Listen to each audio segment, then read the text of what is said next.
Dans son quartier anéanti par les flammes, Jesus Hernandez a retrouvé sa maison intégralement détruite par l'incendie.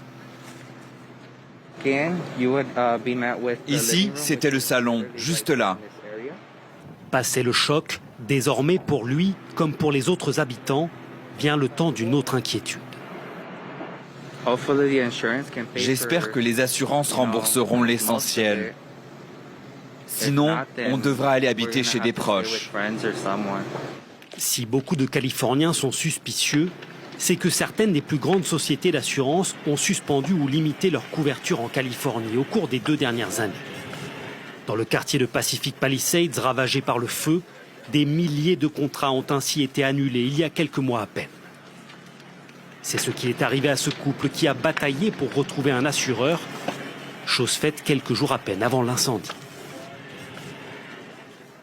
Nos voisins n'ont pas réussi à obtenir un nouveau contrat. Toi, tu t'es vraiment démené pour l'avoir.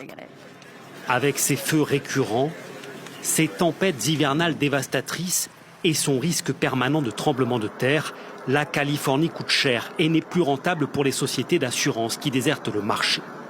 Les autorités viennent donc de décider d'interdire pendant 1 an les annulations de contrats. Notre priorité est de s'assurer que les gens soient remboursés rapidement et qu'ils puissent amorcer la reconstruction le plus vite possible. Les feux de Los Angeles pourraient coûter plus de 20 milliards de dollars aux assurances américaines. Un coût qui s'ajoute à celui encore plus important des ouragans Helen et Milton à l'automne dernier. Des catastrophes rendues plus dévastatrices par le réchauffement climatique, disent les experts, ce qui devrait entraîner une nouvelle flambée des tarifs de l'assurance, en Californie comme sur le reste du territoire américain.